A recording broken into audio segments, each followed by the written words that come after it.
নমস্কার স্টুডেন্ট, আগামীকাল তোমাদের ইতিহাস পরীক্ষা। আজকে আমরা আবার মিলিত হয়েছি। জানি তোমাদের হয়তো অনেক ভয় লাগছে কালকে পরীক্ষাটা নিয়ে। আমি তোমাদেরকে ব্যক্তিগতভাবে বলতে পারি, একদম ভয় পাওয়ার কিছু নেই। নিজের উপর আত্মবিশ্বাস রাখো, যেরকম পড়াশোনা করেছো, যেরকম প্রস্তুতি নিয়েছো, সেটার উপর বিশ্বাস রেখে আজকের শেষ মুহূর্তের শেষ কয়েকটা ঘন্টার প্রিপারেশন নাও। ভালো করে একবার পয়েন্টগুলো দেখে নাও, রিভিশন করো। সেই জন্য শেষ মুহূর্তে তোমাদেরকে কিছু ট্রিক্স দেওয়ার জন্য আজকে আমি এসেছি, তোমাদের কনফিডেন্সটাকে আরও বাড়ানোর জন্য। তাহলে আমি আজকে বিশেষত এই জায়গাটাকে বেশি ফোকাস করব যে কিভাবে তোমরা লিখলে, কিভাবে উত্তরপত্রটাকে সাজালে তোমরা বেশি নাম্বার পেতে পারো। তোমাদের যেরকম প্রিপারেশন তার থেকেও বেশি তোমরা কামনা করতে পারো, তার থেকেও বেশি নাম্বার তোমরা পেতে পারো কিভাবে লিখলে, সেই নিয়ে আমরা একটা ছোট্ট ভিডিও বানাবো। সেটা হচ্ছে মাধ্যমিক ইতিহাস পরীক্ষায় ভালো নাম্বার তোলার মূল চাবিকাঠি। এখানে দেওয়া আছে, দেখো এখানে সঠিক গঠন,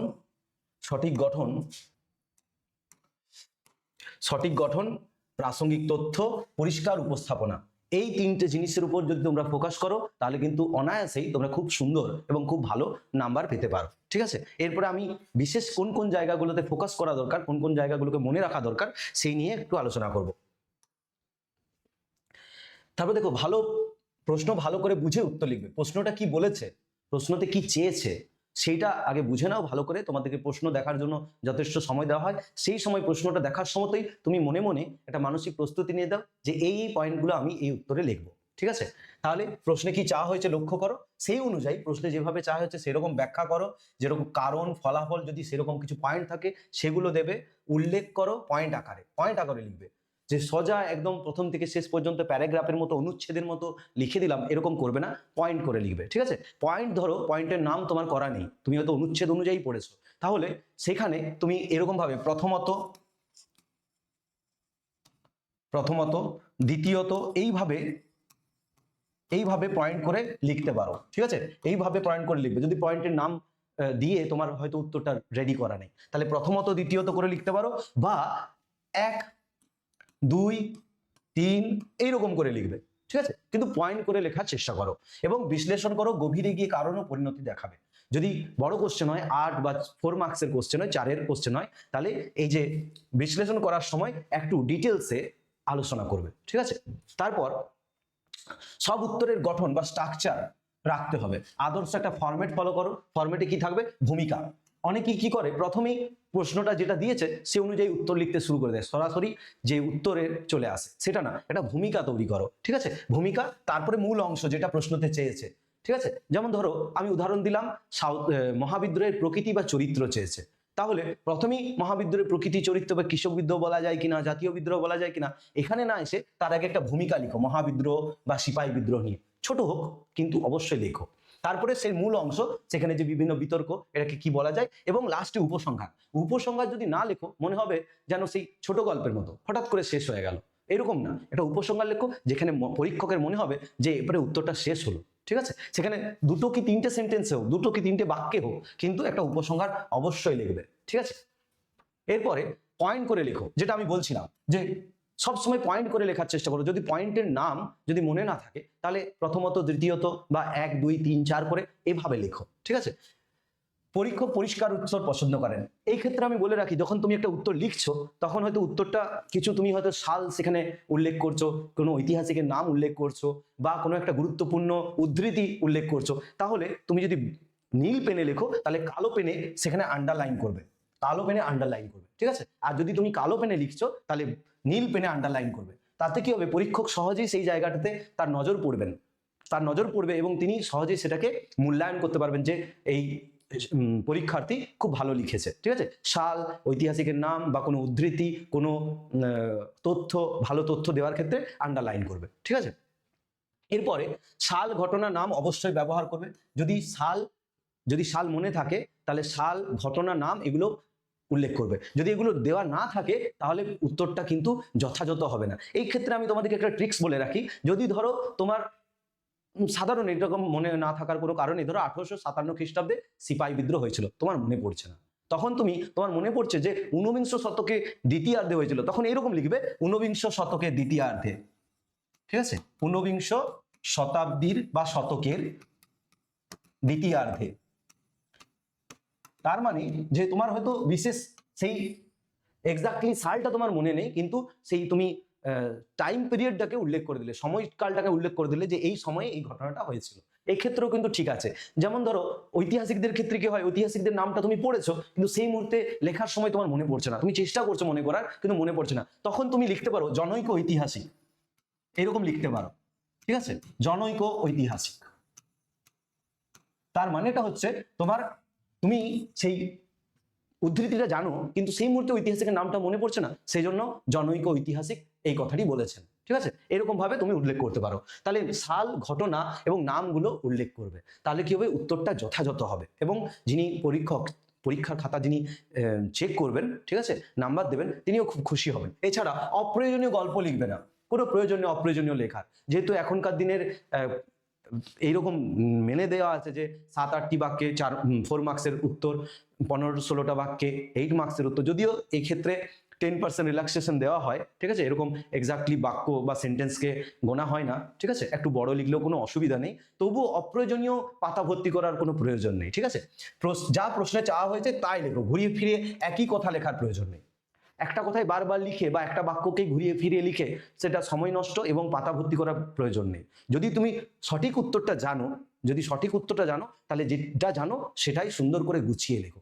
ঠিক আছে, এইভাবে এই যে এই অপ্রয়োজনীয় উত্তর লিখলে বা প্রশ্নে যাওয়া হয়েছে তার থেকে বেশি ঘুরিয়ে ফিরিয়ে লিখলে পরীক্ষক বিরক্ত হন যে একটা কথাই বারবার লিখেছেন। তাহলে পরীক্ষককে বিরক্ত করা আমাদের উদ্দেশ্য নয়, তাহলে যেটুকু জানো খুব সুন্দর করে গুছিয়ে লেখো। ঠিক আছে, তারপরে মানচিত্র বা যদি চার্ট আসে তাহলে আঁকতে পারো, যদি সময় থাকে, ধরো একটা মানচিত্র বা চার্ট আঁকলে।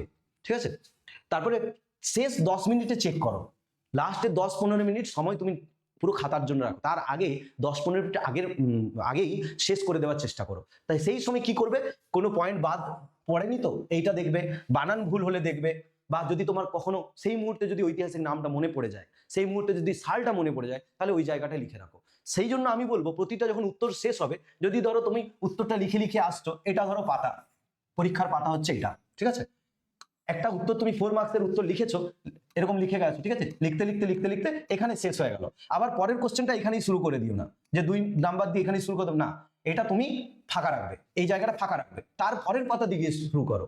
এরকম তো কোনো মানে নেই যে তোমাকে নির্দিষ্ট পাতায় দেওয়া হবে, তোমার যতগুলো পাতা লাগবে তোমাকে দেওয়া হবে, তাহলে এখানেই শুরু করে দেওয়া না। তাহলে কি হবে, পরে যদি তোমার কোনো ইনফরমেশন মনে পড়ে, তুমি এখানে একটা স্টার দিয়ে যদি মাঝখানে এখানে লিখতে পারো। ঠিক আছে, যদিও এরকম করাটা অতটা ভালো না, ভালো দেখতে লাগে না, তবুও তোমার যেহেতু একটা পয়েন্ট বাদ চলে গেছে, পরে যদি মনে পড়ে তুমি অবশ্যই লিখতে পারো, সেটা কোনো অসুবিধা নেই। ঠিক আছে, বা আমি বলবো 2 মার্কসের যে অ্যান্সার গুলো, সেখানে 11টা লিখতে হয়, তুমি হয়তো 11টা জানো না ঠিক করে বা মনে পড়ছে না। ঠিক আছে, তুমি হয়তো 9টা পর লিখে এলে, 9টা লেখার পরে তুমি আবার 4 মার্কস শুরু করে দিলে, দিয়ে পরে তোমার মনে হলো যে এই অ্যান্সারটা তো এটা হতে পারে, লাস্টে 2 মার্কস আবার অ্যাড করলে। ওরকম করার থেকে আমি বলবো 11টা উত্তরই তুমি পরপর লিখো, দরকার হলে পাতা ছেড়ে রাখো।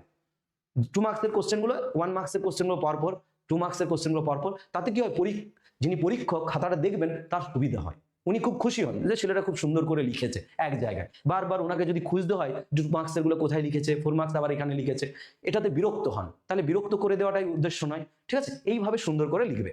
তাহলে এইটা লাস্ট 10 মিনিট কিন্তু খুবই গুরুত্বপূর্ণ, সেখানে বানান ভুল, ঐতিহাসিকের নাম, সাল যদি মনে পড়ে তুমি যুক্ত করতে পারবে, বানান ভুল হলে ঠিক করতে পারবে। ঠিক আছে, এরপরে মেন পয়েন্ট হচ্ছে কোন কোন জিনিসগুলো আমি যদিও আলোচনা করলাম, তবুও আরো বলে দিই যে কোন কোন জিনিসগুলোকে অ্যাভয়েড করা দরকার, যে জিনিসগুলো আমাদেরকে কম নাম্বার নিয়ে আসতে পারে। ঠিক আছে, এই দিয়ে আমি আজকে আলোচনা করব এটা নিয়ে। এখন এটা হচ্ছে যে এড়াতে পারলে অনেক, এই যে পয়েন্টগুলো নিয়ে আমি আলোচনা করব, সেগুলো যদি আমরা এড়াতে পারি তাহলে অনায়াসেই কিন্তু আমরা ভালো নাম্বার পেতে পারবো। আমাদের হয়তো খুব ভালো প্রস্তুতি আছে, কিন্তু কিছু কিছু ভুল পদ্ধতির কারণে আমরা কি করি, নম্বর হারিয়ে ফেলি, কম নম্বর পেয়ে যাই। তার কারণ কি, এই যে ভূমিকা না লিখে, আমি বললাম তবুও আরেকবার বলে দিচ্ছি, ভূমিকা না লিখে হঠাৎ মূল উত্তরে ঢুকে পড়া, তাহলে পরীক্ষক মনে করলেন যে হয়তো ঠিক জানে না। ঠিক আছে, সরাসরি কারণ ঘটনা লেখা শুরু করা, উত্তর অসম্পূর্ণ লাগে। ঠিক আছে, তার জন্য 2-3 লাইন হলেও একটা ভূমিকা সুন্দর করে লেখো, একটা ভূমিকা লিখো, তারপরে তুমি মূল ঘটনা যেরকম প্রশ্ন অনুযায়ী যেটা চেয়েছে সেটা তুমি লিখলে। তারপরে বড় বড় অনুচ্ছেদে সব লিখে ফেলা, আমি যেটা বলছিলাম যে বড় প্যারাগ্রাফ করে তুমি লিখে গেলে, এটাকে এড়িয়ে কিভাবে লিখবে, এটা এলোমেলো লাগে, তার থেকে পয়েন্ট ধরা কঠিন হয়ে যায় তাহলে পয়েন্ট করে লেখো, যেরকম বললাম পয়েন্ট করে। যদি পয়েন্টের নাম না দিতে পারো, প্রথমত দ্বিতীয়ত 1 2 3 করে এরকম করেও লিখতে পারো, কিন্তু বড় অনুচ্ছেদে লিখবে না, এটাকে এড়িয়ে চলো, ঠিক আছে? কারণ এই সময় এটা কি পরীক্ষকের চোখে লাগে এবং তিনি দেখতে খুব বিরক্ত হন, একটা এত বড় 3 পাতা একই প্যারাগ্রাফ লেখা আছে, ঠিক আছে? সবসময় পয়েন্ট করে লেখার চেষ্টা করো, এটা হচ্ছে গুরুত্বপূর্ণ। তারপর সাল এবং ঐতিহাসিকের নাম না লেখা, ঠিক আছে? তার মানে এগুলো লিখতে হবে, না লিখলে উত্তর দুর্বল মনে হয়, উত্তরটা মনে হয় যেন ঠিক নেই, ঐতিহাসিকের নাম বা সাল, ঠিক আছে, বা ঘটনাগুলো ঠিক করে, তাহলে এইটা লিখতে হবে। না লিখলে মনে হচ্ছে না উত্তরটা ঠিক ঠিক হয়নি। প্রশ্নের বাইরে গিয়ে গল্প লেখা, যেটা প্রশ্নটা চেয়েছে, এক প্রশ্ন চেয়েছে উত্তরটা তার অন্য, এরকমটা না। হয়তো সাঁওতাল বিদ্রোহের কারণ চেয়েছে, তুমি ফলাফল লিখে দিলে পুরোটা, এইরকম ব্যাপারটা। যেটা চেয়েছে সেটা লিখো, সেটা ভালো করে পড়ে নাও, কোশ্চেনটা পড়ে নিয়ে সেরকম ভাবে লিখো, ঠিক আছে? তারপরে এই যেমন ধর উদাহরণ, কারণ যা হয়েছে তুমি পুরো ইতিহাস ঘটনাগুলো লিখে দিলে, এরকম হলে নাম্বারটা কাটা যায়। তারপরে হচ্ছে উপসংহার বাদ দেওয়া। উপসংহার বাদ দেওয়া এটা একটা খুবই মানে ভুল পদ্ধতি। উপসংহার ছোট লিখো, 2-3 লাইনে লেখো, কিন্তু লেখো, আমি বলবো লিখবে অবশ্যই, ঠিক আছে? 1-2 লাইন লিখলো উত্তর, 1-2 লাইন না লিখলে উত্তর হঠাৎ শেষ হয়ে যায়, বা ছোট হলে উপসংহার দাও, এটা উপসংহার দাও আর ছোট হয়ে যায়, সেজন্য এটা দেখতে খারাপ লাগে, ঠিক আছে? তারপরে খুব ছোট উত্তর যেখানে বড় দরকার, 8 নম্বরের প্রশ্নে 5 লাইনের উত্তর, পর্যাপ্ত ব্যাখ্যা দরকার। তাহলে এটার মানেটা হচ্ছে, যদি ধরো তুমি একটা কোশ্চেন 8 মার্কসের জন্য তৈরি করেছো, ধরো বাংলার নবজাগরণ, ঠিক আছে, 19বিংশ শতকে বাংলার নবজাগরণ তুমি 8 মার্কসে তৈরি করেছো, সেটাকে তুমি পরীক্ষার হলে গিয়ে সেটাকে ছোট করতে পারবে, 4 মার্কসের যদি আসে সেখানে লিখতে পারবে 4 মার্কসের, বা নবশূদ্র আন্দোলন, ঠিক আছে, তুমি 8 মার্কসের তৈরি করেছো, হয়তো 4 মার্কসের এলো, সেই মুহূর্তে তুমি 4 মার্কস করতে পারবে, ঠিক আছে? কিন্তু একটা 4 মার্কসের উত্তর তুমি 8 মার্কসের করতে পারবে না সেই মুহূর্তে, ঠিক আছে? যদি তোমার 4 মার্কসেরটা যথাযথভাবে লেখা থাকে 8 মার্কসের মতো বড় করে, তাহলে হয়তো সেই মুহূর্তে করতে পারবে, নাহলে কিন্তু করতে পারা যাবে না। এই ক্ষেত্রে বলবো, যখন তোমরা উত্তর তৈরি করেছো তখন কিন্তু একটু বড় করে করলেই সুবিধা, কারণ বলা তো যায় না 4 মার্কসের উত্তরটা 8 মার্কসে চলে আসতে পারে, ঠিক আছে? এই মুহূর্তে করতে পারবে না, কিন্তু আমি বলবো সেই ক্ষেত্রে যে তুমি যেটা 4 মার্কসে পড়েছো, যদি 8 মার্কসের কোশ্চেন কমন না পড়ে, হয়তো 4 মার্কসটারটা 8 মার্কস পড়ে গেছে, তুমি যেটুকু পড়েছো ভালো করে সেটাই গুছিয়ে লেখো। যদি সম্ভব হয় তোমাদের মধ্যে সেই যদি সৃজনশীলতা থাকে, তাহলে সুন্দর করে আরো 2-4টা সেন্টেন্স তুমি যুক্ত করতে পারো, বাড়াতে পারো, ঠিক আছে? যদি তোমার বই পড়ে সেই কনসেপ্টটা, ধারণাটা পরিষ্কার আছে, তাহলে হয়তো তুমি একটু বাড়িয়ে গুছিয়ে লিখলে। তার মানে এই নয় গল্প লেখা, ইতিহাস মানে গল্প না, ঠিক আছে? ইতিহাসটাই লিখতে হবে, গল্প না। তাহলে তুমি হয়তো একটু সুন্দর করে গুছিয়ে লিখলে, এটা আমার বলার উদ্দেশ্য, ঠিক আছে? কিন্তু লিখবে, অ্যাটেন্ড করে আসবে, ছাড়বে না। এরপরে এই যে লাস্টের 10 মিনিট যেটা রাখবে, সেটা হচ্ছে বানান বা নামের যে ভুল, সেগুলোতে নাম্বার কমে যায় অনেক সময়, ঠিক আছে? বানান ভুল, অনেক বানান ভুল পরীক্ষক দেখছেন, প্রচুর বানান ভুল। তারপরে ব্যাকরণের ভুল, মানে বাক্যটা ঠিক গঠন নেই, ঠিক করে মানে বাক্যটা শেষ হচ্ছে না, পূর্ণচ্ছেদ হচ্ছে না, বাক্যটা শেষ হয়ে গেল। এই ক্ষেত্রে তোমরা লাস্ট 10 মিনিট এগুলো একটু পড়ে চেক করে নেবে, ঠিক আছে? তাহলে বানান ভুল এবং নামের ভুলের জন্য কিন্তু নাম্বার অনেক সময় কেটে যায়। কাটাকুটি বা অপরিষ্কার লেখা, খুব বেশি যদি ধরো ভুল হয়ে গেছে, একটা লাইনে তুমি কাটতে পারো, একটা লাইনকে 2টো লাইন পেন চালিয়ে দাও, তার জন্য একদম সে এরকম এরকম করে কাটতে হবে, এটার কোনো প্রয়োজন নেই। কাটাকুটি বেশি করবে না, তুমি প্রথমে প্রথমে 1 মার্কসের কোশ্চেনগুলো এমসিকিউ গুলো শুরু করলে, তারপরে গ্রুপ যে বিভাগ যে গ্রুপ বি, এগুলো শুরু করলে, ঠিক আছে? তাহলে তোমার জায়গা রাখো, পর্যাপ্ত পরিমাণে জায়গা রাখো, তার জন্য বেশি কাটাকুটি করার বা অপরিষ্কার করবে না, ঠিক আছে? সুন্দর করে গুছিয়ে লেখো। তারপর হচ্ছে প্রেজেন্টেশন খারাপ হলো একটা কম নাম্বার। প্রেজেন্টেশন বলতে যে তুমি যেভাবে নোটসগুলো তৈরি করেছো, যেভাবে তুমি পড়েছো, সেগুলোকে খুব সুন্দর করে প্রেজেন্টেশন করা, ঠিক আছে? সেটাকে খাতার মধ্যে ফুটিয়ে তোলা, অঙ্কিত করা, এটা কিন্তু খুব গুরুত্বপূর্ণ, ঠিক আছে? এটা চেষ্টা করবে অবশ্যই। তাহলে এগুলো নিয়ে হচ্ছে বিশেষ আজকের আলোচনা, এগুলোর উপর মন দিয়ে। আর আমি বলবো কোনো চাপ নেওয়ার কিছু নেই, কোনো মানসিক চাপ নেওয়ার কিছু নেই, যথেষ্ট ভালো প্রস্তুতি আছে, আমার দৃঢ় বিশ্বাস খুব ভালো নাম্বার আসবে। সাজেশনগুলো যেগুলো দেওয়া হয়েছে সেগুলো ভালো করে মন দিয়ে দেখে নাও। এখন আর মুখস্থ করার সময় নেই, আর কয়েক ঘন্টা পর পরীক্ষা, তার জন্য এখন আমি বলবো যে পয়েন্টগুলো খুব সুন্দর করে দেখে মনে রাখার চেষ্টা করো, ঠিক আছে? একবার উল্টে পাল্টে দেখে নাও, সুস্থ রেখো শরীরটাকে, মনটাকে সতেজ রেখো, কোনো চিন্তা করার কিছু নেই, খুব ভালো পরীক্ষা হবে। এই বলে আজকে শেষ করছি, ধন্যবাদ।